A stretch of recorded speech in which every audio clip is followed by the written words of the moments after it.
layer ketiga yaitu layer network. Nah, kira-kira network ini apa adalah terkait dengan karakteristik layer network ya. Karakteristiknya seperti apa? Nah, bisa dikatakan karakteristik dari apa itu layer network ini bisa dikatakan ini ya. Dia itu pengennya cepat. Nah, ya. Dia itu pengennya cepat. Cepat apa ya? Cepat sampai ya. Makanya itu ya inginnya cepat sampai. Dia itu tidak ngurusin nah ini nanti paketnya error atau bagaimana, tidak urusan dia. Kemudian kita membahas terkait dengan paket IPv, kemudian juga paket IPv6. Nah, bagaimana apa itu hidup dari IPv4 ataupun IPv6 ini sebagai salah satu syarat dalam berkomunikasi. Ketujuh, jelas sumbernya siapa, destination siapa. Kemudian bagaimana proses root ya, dan bagaimana terkait dengan routing gitu ya. Jadi kalau di layar data link perangkatnya adalah apa? Perangkatnya adalah switch atau kita sebut dengan perangkat tersebut adalah switch layer 2 ya, yang bekerja di layer 2 yaitu data link. Nah, kemudian untuk layer network ini adalah perangkatnya apa? Perangkat jaringannya. Perangkatnya adalah router. Nah, router ini adalah perangkat jaringan di layer 3 begitu ya. Nah, kemudian ada istilahnya namanya adalah routing tabel. Jadi tahu ibaratnya kalau kita di handphone kita ada buku apa itu tabel daftar nama dan nomor telepon. Nah, jadi kita tahu mau kontak ke siapa, ya harus tahu kan namanya siapa, nomor teleponnya berapa, gitu. Nah, di proses routing juga seperti itu mengumpulkan seluruh alamat IP network yang terkumpul dalam routing tabel, gitu ya. Kalau di layer 2, MAC address tabel seluruh address yang ada di end device itu tanggung switch. Akhirnya si switch ini jadi pandai karena tahu. Nah, ini MAC address-nya siapa. Di awalnya perangkat switch itu ya tidak tahu gitu ya. Sekarang jadi tahu. Baik. Ya, yang pertama adalah karakteristik dari layer network. Network ini menyediakan layanan atau menyediakan layanan memungkinkan bahwa end device ini bisa saling bertukar informasi antar network gitu ya, antar network pun sesama network. Nah, dalam case gambar ini menunjukkan antar network berbeda. Nah, kok tahu Pak di situ networknya berbeda? Iya, di sini katakanlah ini adalah komputer 1, IP-nya adalah 192.168.32.11. Dan sedangkan yang laptop ini 192.168.36.5. Membedakan apa? Oktet keberapa? Yang membedakan adalah mulai dari oktet ketiga ya, yang PC adalah 32, yang laptop ada 6. Itu ya. Itu yang membedakan. Nah, kalau misalkan sesama bagaimana? Sesama network ya oktet ketiga 32, yang laptop juga 32. Nah, yang unik adalah oktet keempat ini menunjukkan IP host gitu ya. Nah, kita analogikakan IP network itu adalah misalkan perumahan Amikom ya. Artinya apa? Ada 20 rumah dalam satu perumahan, itu semuanya namanya perumahan Amikom gitu ya. Nah, tetapi untuk untuk nomor rumahnya pasti unik. Betul nggak? Betul. Itu artinya satu network atau satu perumahan gitu ya. Baik. Nah, kemudian di line network ini nanti kaitannya ya protokolnya untuk syarat dalam berkomunikasi itu kita bisa menggunakan IPv4. Oke. Kita tahu kan IPv4 itu adalah alamat logik ya layer ketiga yang ditulis dalam angka desimal. IPv6 sama ya, sedangkan ditulis dengan angka heksadesimal ya sebagai alamat IP logik. Ya, kesamaannya adalah sama-sama digunakan sebagai alamat IP logik gitu ya. Oke, kemudian lapisan jaringan melakukan 4 operasi dasar. Nah, operasi dasarnya pertama adalah mengatasi perangkat akhir atau end device. Ya, artinya apa? Bahwa end device itu bisa dikatakan bisa berkomunikasi ya, bisa berkomunikasi jikalau ada alamat IPv4 atau IPv6. Lebih apa itu lebih spesifiknya adalah alamat IP host gitu ya. Kemudian juga melakukan enkapsulasi ya. Ini kaitannya layer network ya, melakukan enkapsulasi berarti proses membungkus. Berarti dia itu dapat apa? Layer network dapat kemudian dibungkus ya. Kemudian dibungkus dengan apa? Paket gitu ya. Kemudian yang ketiga adalah melakukan routing, yang keempat adalah melakukan dienkapsulasi, membuka ya. Berarti kalau kira yang dibuka dari apa? Dari layar data link gitu ya. Berupa apa?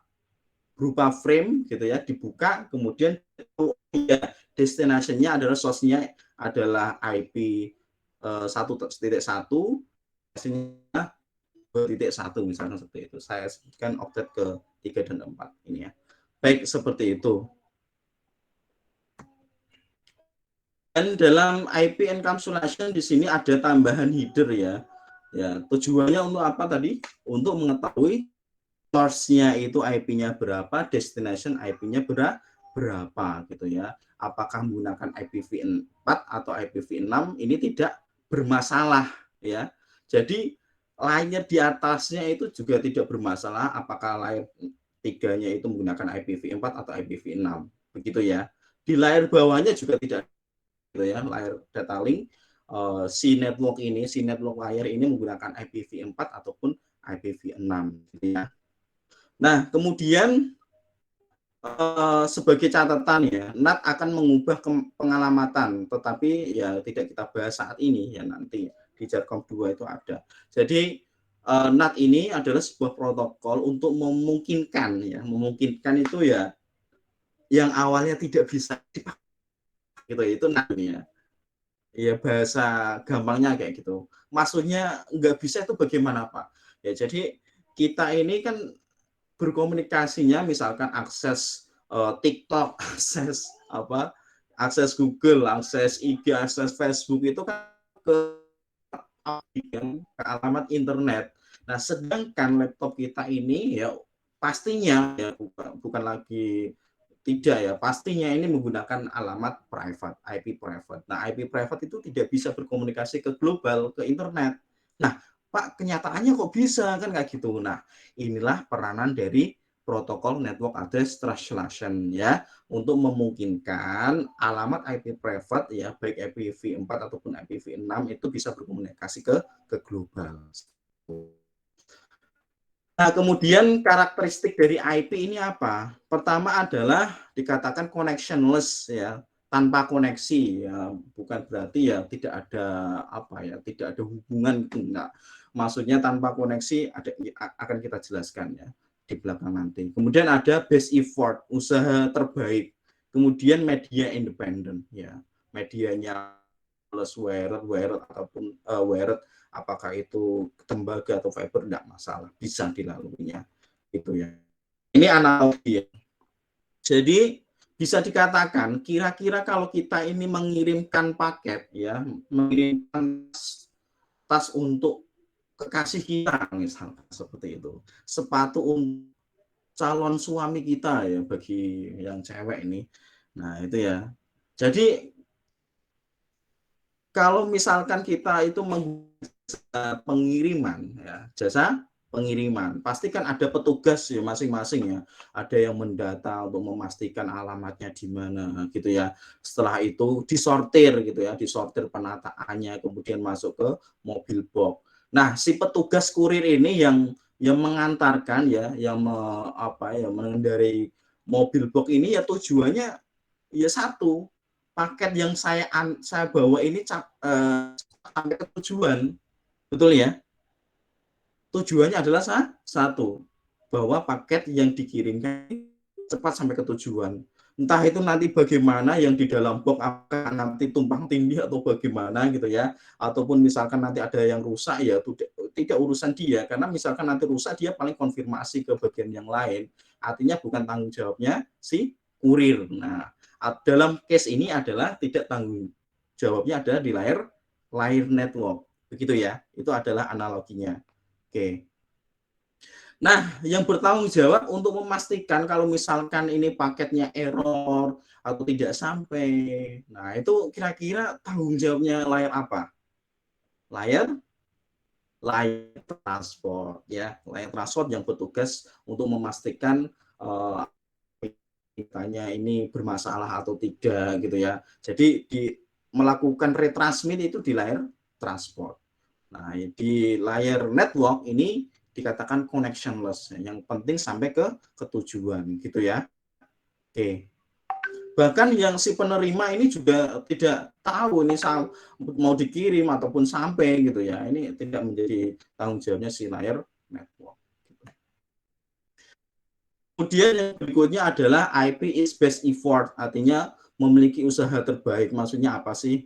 Ya tadi maksudnya itu best effort ini ya dalam konteks cepat dalam proses mengirim gitu ya. Kemudian dia tidak bertanggung jawab ya, tidak bertanggung jawab ya, not garantinya, tidak bertanggung jawab terkait dengan paket atau tidak. Itu bukan tanggung jawabnya dia, tanggung jawabnya adalah di layar trans gitu ya. Kemudian dikatakan best effort ini bahwa IP mengurangi overhead ya. Yang namanya over itu ya tidak baik gitu ya, mengurangi overhead. Kalau kita pasangan kita ngomong kamu itu terlalu baik bagi saya, itu ya itu harus perlu dicurigai kata-kata itu ya. Loh, over baiknya over itu ya seharusnya baik. Ada kata-kata kamu itu terlalu baik bagi saya itu ya. Wah, ini tanda-tanda ya. Tanda-tanda ini. Oke, kemudian IP tidak mengharapkan pengakuan. Nah, ini mungkin bisa dikatakan bisa dicontoh ini ya. Kita sebagai orang yang beragama ataupun orang baik itu bisa mencontoh ini. Salah satunya adalah acknowledgement ya, not expect acknowledgement. Maksudnya apa? Maksudnya itu tidak mengharapkan pengakuan ya. Entah itu apa itu, maksudnya paket si penerima memberitahu protokol ini enggak perlu ya. Jadi yang memerlukan itu semua ada di layer transport. Oke. IP juga tidak tahu apakah perangkat lain ya, other device ini beroperasi atau tidak ya, menerima atau tidak. Ya tidak, dia tidak tahu gitu. Yang penting apa itu prakteknya ya, ping ya sudah kirim aja. Nah, nanti ada balasan request timeout, reply from dari tujuan itu ya kerjaannya di layer transport gitu ya. Nah, seperti itu. Kemudian yang berikutnya adalah media independennya. Nah, ini tidak masalah bagi dia ya. Ibaratnya ini saya akan datang ke rumahmu ya. Tidak peduli hari ini ada apa ada hujan ataupun badai gitu ya. Tidak peduli media transmisinya apa, apakah wireless atau wired, yang penting saya kirim gitu kan. Gitu ya.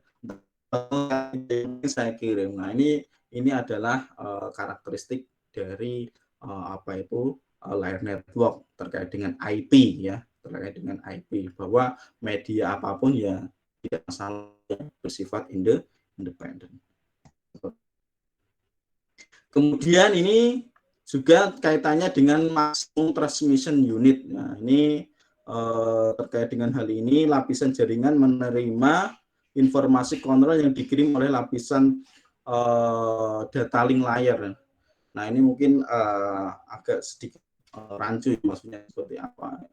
Yang jelas ini MTU ini kaitannya bagaimana layer network ini menerima sebuah apa itu frame ya, kemudian diubahlah menjadi paket, kemudian diteruskan di layar atasnya ketika proses dekapsulasi gitu ya, seperti itu.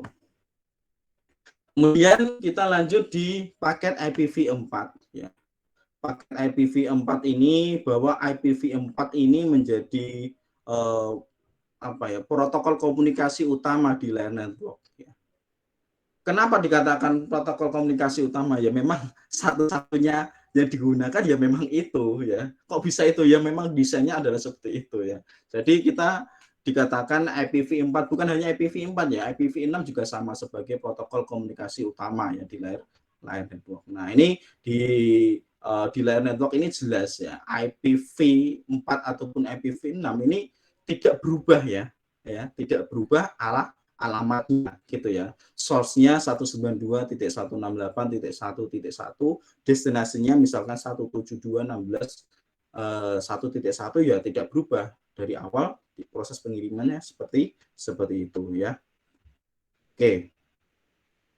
Kemudian alamat IPv6 ini dimasukkan versionnya, kemudian source IP-nya, destinasinya ini dimasukkan dalam dalam sebuah struktural. Nah, mungkin bisa dilihat seperti ini.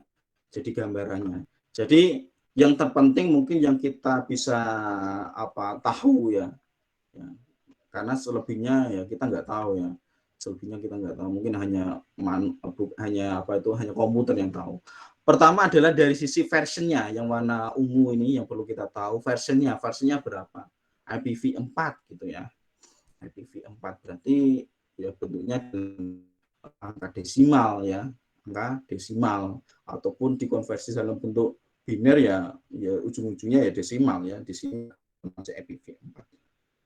Kemudian source IP ini juga berisi IPv4. Nah, ini kaitannya dengan IPv4 gitu ya. Source IP address-nya berapa ya. Ini sebagai sender ya. Destination ini sebagai penerima gitu ya. Nah, ini adalah terkait dengan struktural IPv4 paket header field-nya ya. Seperti itu. Nah, terkait dengan tadi ada version, kemudian ada service diferensialnya ya. Kemudian ada header checksum-nya, ini fungsinya untuk apa. Nah, ini versionnya tadi ya, yang ini versionnya.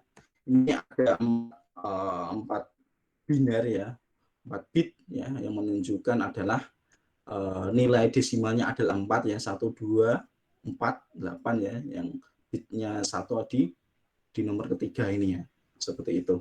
Atau nomor 2 dari kiri. Oke, kemudian ada layanan diferensiasi ya, ini terkait dengan QoS, kemudian ada checksum header ini untuk deteksi tempat headernya ini ada korupsi ada enggak ya. Kalau misalkan ada ya diabaikan gitu ya, tetapi di sini ya ada proses pengecekan, ada yang korup gitu ya. Kemudian ada time to live-nya, ini terkait dengan layer 3 hop count ya. Hop ini maksudnya ini apa sih, lompatan ya, maksudnya itu bagaimana, mungkin gambar ya. Saya gambarkan terkait dengan hop ini adalah interface ya, interface dari router tetangga. Maksudnya bagaimana Pak interface dari router tetangga? Nah, ini saya gambarkan.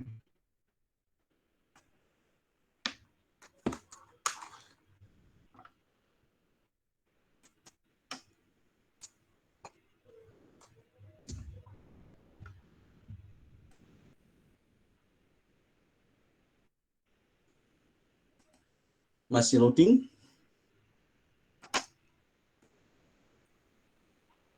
Oke. Misalkan ya ini router, kemudian ada switch sebagai jaringan lokal kita, kemudian ada PC gitu ya. Nah, kemudian disambungkan dengan ini, anggap aja ini adalah kabel cross ya. Kabel cross tujuan itu ya.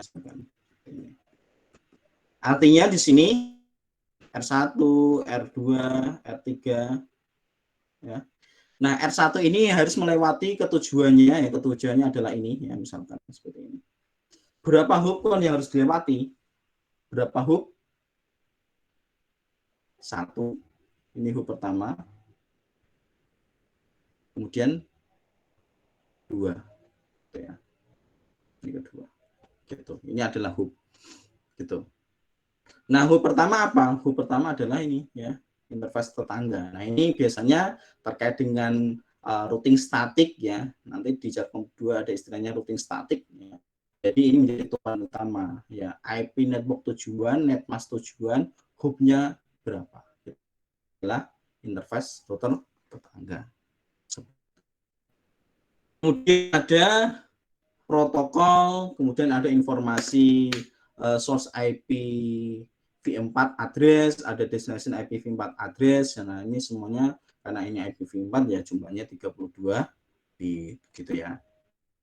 Baik, nah tentu kemarin kalian sudah mencoba terkait dengan bagaimana Anda mencari tahu proses komunikasi ya dalam aktivitas apa kemarin web client atau user itu meminta HTTP request ke server gitu ya. Jadi di sini tentu membutuhkan alamat IPv4 sebagai sumber yang jelas dan destination yang jelas gitu.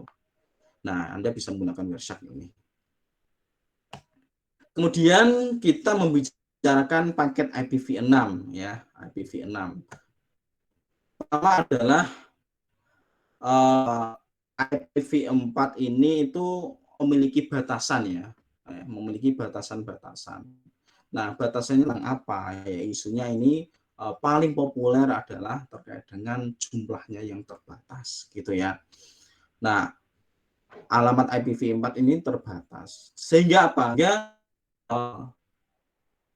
perlu ada sebuah inovasi. Nah, salah satunya di inovasi di layar IPv4 ini di IPv4 ini dengan dengan melakukan NAT ya.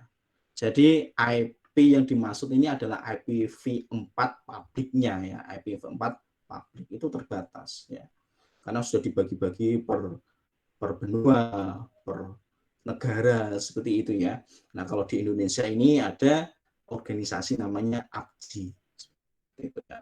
Nah, cara mengurangi penggunaan IPv4 publik ada sebuah protokol NAT ya, tetapi pun ya IPv4 yang digunakan NAT sudah banyak digunakan gitu ya. Artinya apa? Artinya jumlahnya akan semakin menipis gitu ya. Maka lahirlah ya seorang yang riset ini melahirkan atau organisasi melahirkan protokol baru yaitu IPv6. Bisa membandingkan jumlahnya. Jadi IPv6 tadi dibuat ataupun diatur gitu ya, yaitu dari organisasi internasional, yaitu Internet Engineering Task Force. Nah, ini yang membuat gitu ya. Nah, Anda bisa melihat ya jumlahnya. IPv4 itu yang jumlahnya jutaan, jutaan miliar ya. Nah, jumlahnya berapa? Jumlahnya adalah 4 billion ya. Alat IPv4 itu 4 miliar kurang lebih seperti itu. Nah, maka dengan jumlahnya yang terbatas itu tidak memungkinkan di era yang terus berkembang seperti ini, eranya sekarang misalkan terkait dengan cloud computing, kemudian terkait dengan IoT. Nah, ini penting sekali untuk meningkatkan jumlah alamat IP supaya bisa digunakan untuk berkomunikasi. Nah, maka IPv6 ini jumlahnya berapa? Nah, ini dikatakan undecilent. Ini terjemahannya pun ya undecilent. Jumlah nolnya ada berapa? Yaitu 10 pangkat 36. Jadi ada 36 nolnya ini. Artinya kamu bisa dikatakan ada sebuah statement semua perangkat yang ada di dunia ini gitu ya, elektronik gitu ya, yang support udah menggunakan adanya modul NIC ya, bisa dihubungkan semuanya gitu ya, karena eranya adalah NLT ya, IoT gitu. Oke, seperti itu. IPv6 ini juga dikatakan meningkatkan penanganan paket ya. Nah, artinya bisa dikatakan secara struktural ini lebih simpel gitu ya. Jumlahnya besar, tetapi bukan berarti itu jumlahnya sedikit, nah justru jumlahnya sangat banyak sekali ya. Kemudian juga menghilangkan kebutuhan untuk NAT ya. ini adalah diimplementasikan pada alamat IPv4 gitu. Kemudian dalam konteks header field-nya, nah kurang lebih seperti ini. Bisa dikatakan tadi selain warna ungu, tadi yang IPv4 kan banyak ya. IPv4 banyak ya secara komponennya ya. Nah, ini IPv6 lebih simple gitu ya. Jelas yang perlu kita tahu ini apakah menggunakan IPv4 atau IPv6, Anda bisa menggunakan Wireshark dengan informasi infection dan melihat source IP dan destination IP-nya gitu ya. Oke, kemudian beberapa hal terkait dengan IPv4 ini telah dihapus ya. Seperti apa? Yaitu tadi ya flag, fragment offset ataupun header checksum. Nah, ini tidak ada di IPv6. Kemudian terkait dengan fungsinya untuk apa ya, versinya untuk menunjukkan informasi tentang IPv6 ataupun IPv4. Nah, ini kalau IPv6 ya menunjukkan IPv6. Kemudian ada traffic class, ini terkait dengan apa itu layanan QoS ya. Kemudian ada flow label ya, kemudian ada payload, next header, hop limit, kemudian juga source IPv4 address ada ya. Mungkin ini ya, bukan ya, ini sepertinya salah ini source IPv6 ini salah IPv6 ya, maksudnya ini. Oke, seperti itu harus jelas ya, source IPv6 address dan IPv6 address. Baik, kemudian IPv6 ini juga dapat berisi header extend ya, atau kita singkat dengan EH. Nah, ini kaitannya tentang apa? Yang memberikan informasi lapisan jaringan ya, opsional. Kemudian juga memberikan apa itu penempatan IPv6 header ya. Ini untuk memastikan apa ya tambahan informasi itu sampai ke tujuan ya harus ada tambahan header IPv6 ini karena menggunakan IPv6 gitu ya. Kemudian juga digunakan untuk fragmentation, security, mobility, support. Nah, ini dikatakan apakah lebih aman ya, lebih aman seperti ini. Mungkin bisa dikatakan ya mengetahui IPv4 itu lebih mudah ya daripada IPv6 seperti itu ya. Dan memang dari sisi security-nya ini dikatakan lebih aman dibandingkan IPv4. Oke. Nah, Anda bisa melihatnya terkait dengan apa itu sampel IPv6 header ini bisa menggunakan Wireshark juga. Tentu kalau kita nyoba sendiri di laptop kita ya berarti laptop kita menggunakan IPv6. Jaringan di ISP kita juga harus menggunakan IPv6. Kalau di ISP kita masih menggunakan IPv4 ya tidak bisa. Tiba-tiba di LAN kalian gitu ya di sini. Ya, misalkan Anda berikan IPv6 ya tidak bisa kan gitu karena dari sisi ISP-nya menggunakan IPv6 gitu ya. Baik, kemudian bagaimana root dari sebuah host itu seperti apa? Nah, di sini apa itu dikatakan paket selalu dibuat dari sumbernya, betul ya, paket itu selalu dibuat dari sumbernya. Jadi sebuah kirim, nah ini sumbernya itu dia itu itself atau local host atau remote host harus jelas dari sisi dia tujuannya kemana ya. Contohnya misalkan ya PC1 ya, PC1 kalau tujuannya adalah ke PC2 ini disebut dengan local host. Jadi di sini ada perbedaan istilah local host ini kalau kita belajar terkait dengan web ada alasan 127.0.0.1 ya, makanya biasanya kita sebut dengan apa? Host gitu ya, local host menunjukkan akses ke server dirinya sendiri ya, local host. Tetapi di sini local host ya di jaringan ini menunjukkan bahwa destination atau tujuannya itu adalah komputer yang ada dalam satu network. PC1 ini satu network dengan PC2. Kok data network Pak? Ya, karena gini, Anda bisa melihatnya seperti ini teman-teman. Nah, R1 ini ada berapa interface yang digunakan? Ada 2 kan? Nah, router ini fungsinya apa? Untuk membedakan network, ya, membedakan network supaya network yang berbeda ini bisa saling berkomunikasi gitu ya. Nah, atau disebut dengan memecah broadcast domain gitu ya. Nah, ini artinya berarti di sini ada dua network. Kalau misalkan router R1 ini ada 3 interface yang digunakan, ada tiga gitu ya.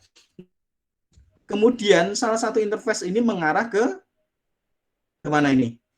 Ke lokal. Nah, makanya di sini kalau misalkan ada dua end device, ada dua PC atau lebih, maka kita membutuhkan perangkat switch. Switch ini bekerja di layer 2, di layer data link. Bentuknya apa?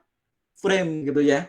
Bentuknya frame. Nah, maka perangkat-perangkat yang dihubungkan dalam satu switch ini bisa dikatakan dalam satu network gitu ya. Tetapi nanti kalau kita sudah di Jarkom 2 atau Jarkom 3, Jarkom 2 sepertinya, itu ada namanya VLAN ya. Secara fisik satu ya, secara fisik satu network karena dalam satu switch, tetapi secara logik berbeda network gitu ya. Ibaratnya dalam satu rumah ada dua keluarga, misalkan kakaknya menikah, adiknya menikah, buat kakak sendiri, orang tuanya punya kakak sendiri. Artinya apa?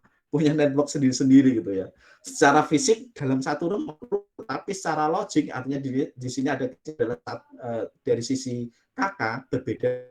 Nah, ini dikatakan beda network atau beda keluarga gitu ya. Nah, kemudian jelas ya di sini itself artinya apa? Dirinya sendiri ya. Atau kita bisa aksesnya dari IP 127.0.0.1 ya. Ini menggunakan IPv4 ataupun kita bisa menggunakan IPv6 dengan akses double colon 1 ya. Bisa dikatakan gini ya, IPv6 itu panjang gitu loh, panjang ya. Tetapi kenyataannya ada yang pendek ya. Tidak selamanya panjang IPv6.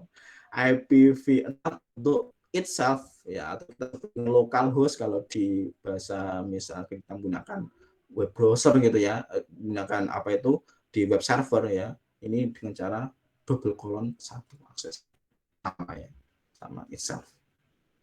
Kemudian local host tadi yang sudah saya jelaskan, ada remote host. Remote host berarti jadi tujuannya itu pasti melewati router, itu disebut dengan remote host. Entah itu tujuannya melewati apa itu beda interface ya. Ini kan satu router tetapi berbeda interface. Nah, ini dikatakan remote host gitu. Ataupun konteksnya adalah ada router lain gitu. Pasti itu juga remote host gitu ya.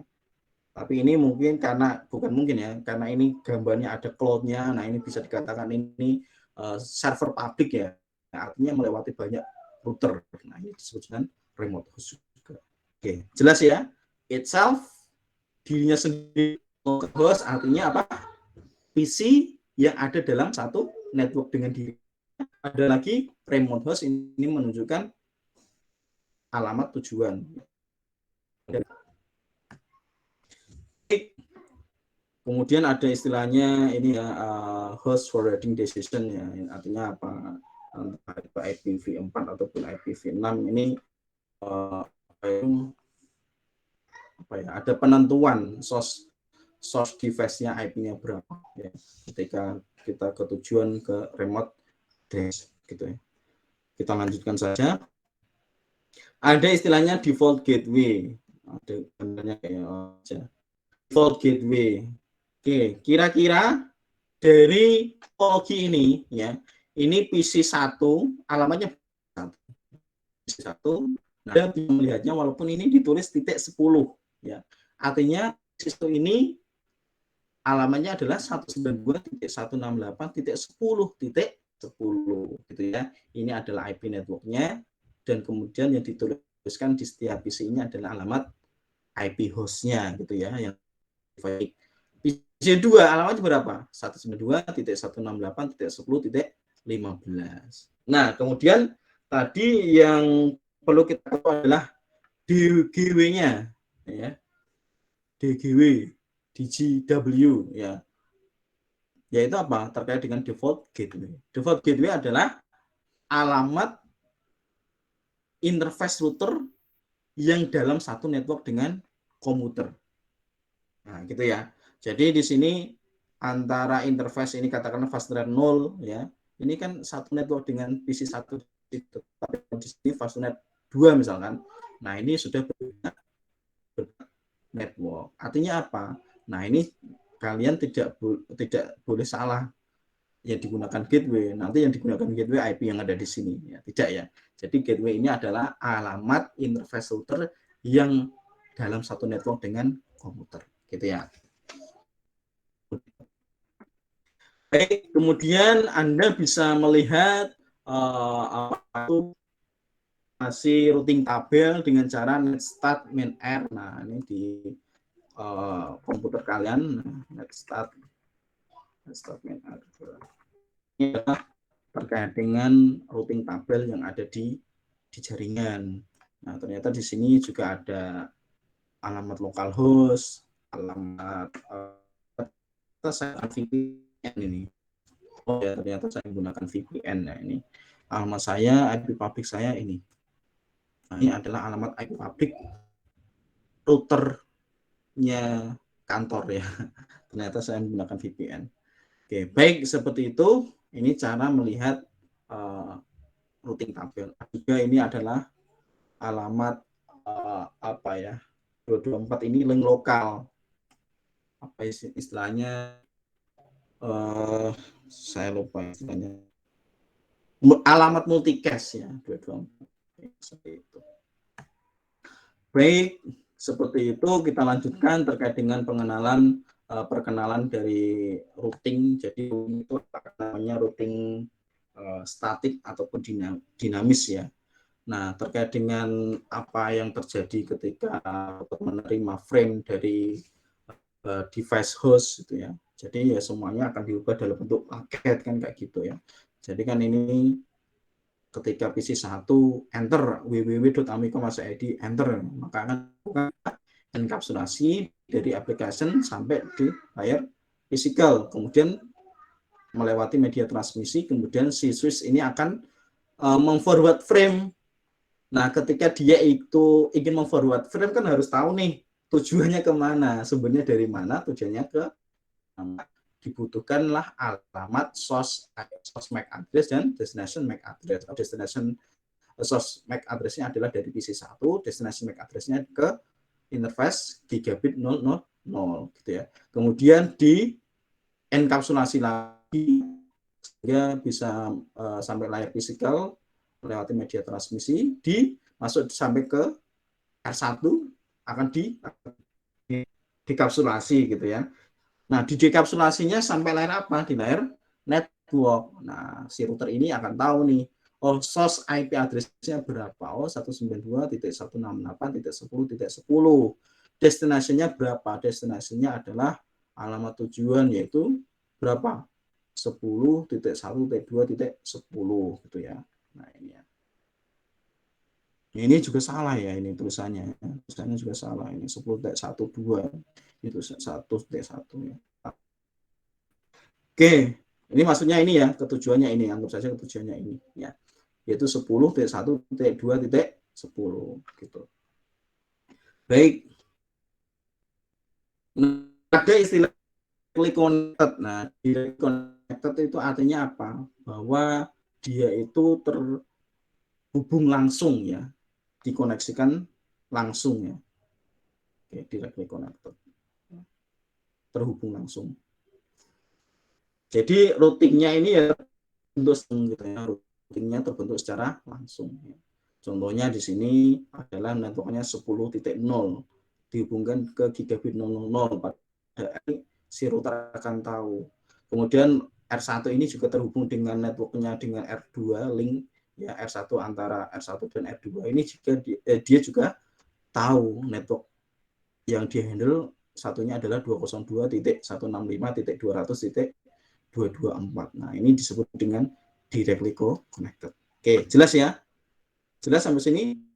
Connected adalah network yang tersambung langsung dengan si router.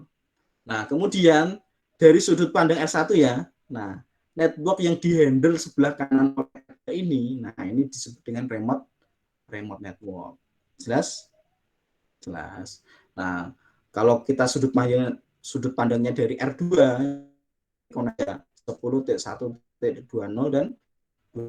dan 1.1.200.224 ini direct connected. Ketujuan sini ya 192.168.10.0 ini adalah remote network. Oke. Ada juga default root. Nah, default root ini biasanya ke internet. Jadi kalau kita ingin mengenal IP network yang ada di internet itu kan sangat banyak sekali. Nah, saking banyaknya yang penting keluarlah mudahnya gitu. Nah, ini default root ya namanya default root. Nah, ini biasanya kita kerutinkan ke ISP. Nah, ini menggunakan default root. Kemudian bagaimana cara menggunakan static root? Nah, ini kita mendaftarkan secara manual. Contohnya dari sudut pandang R1. Anda posisinya konfigurasi R1. Ya, kita harus konfig nih.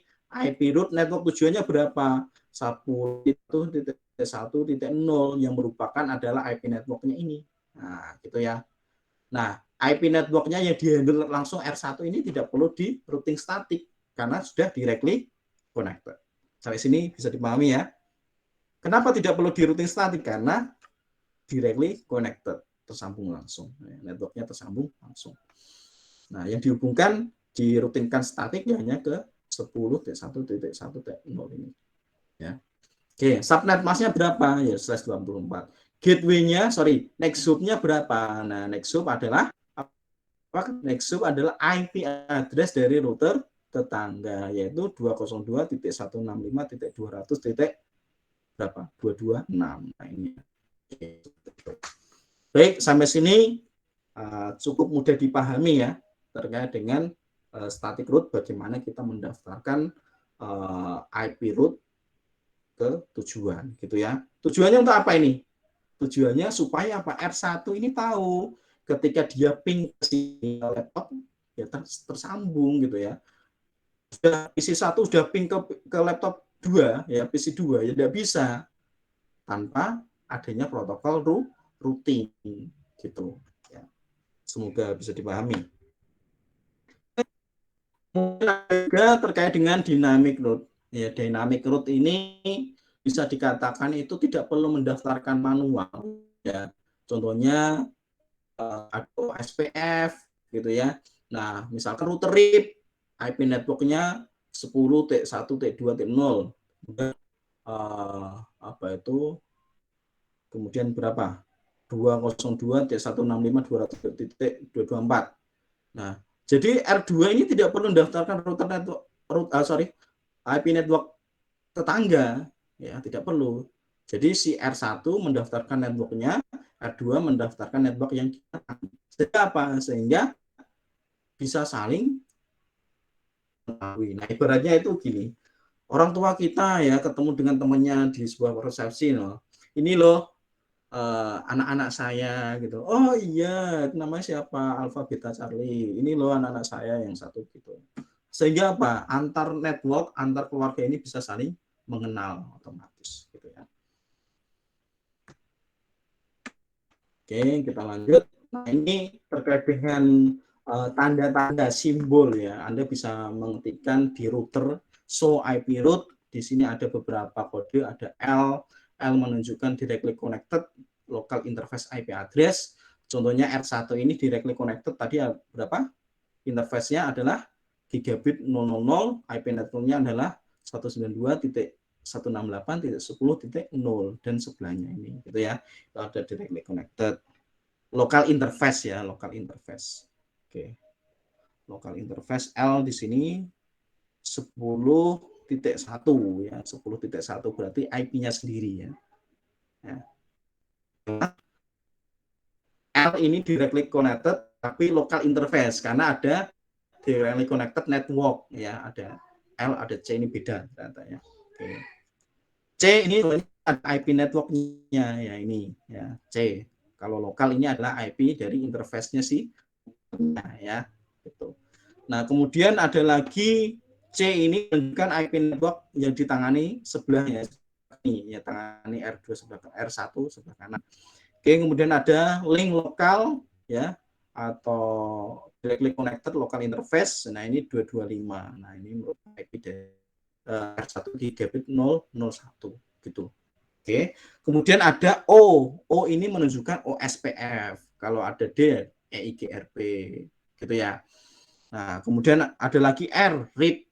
Nah, itu ya. B, BGP. Gitu ya.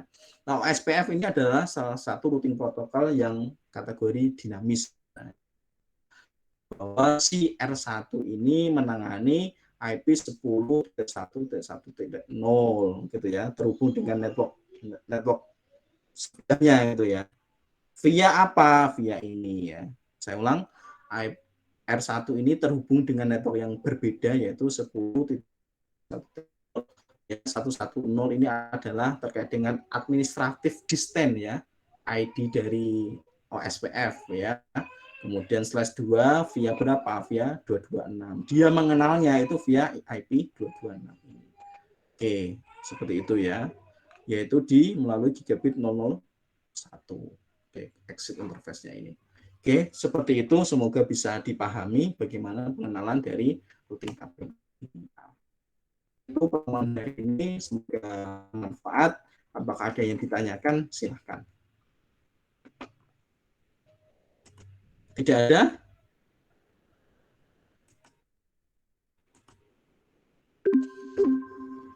Baik, jika lo tidak ada ya kita sip ya. Karena berulang kali ya, ini lebih ke penjabaran terkait dengan tiap layar ya, semoga bisa dipahami ya. Kalau belum ada ya tanya dengan saya atau enggak teman-temannya gitu, atau enggak dibaca lagi dinetakan. Ya, semoga bermanfaat. Kita akhiri virtual meeting hari ini. Assalamualaikum warahmatullahi wabarakatuh.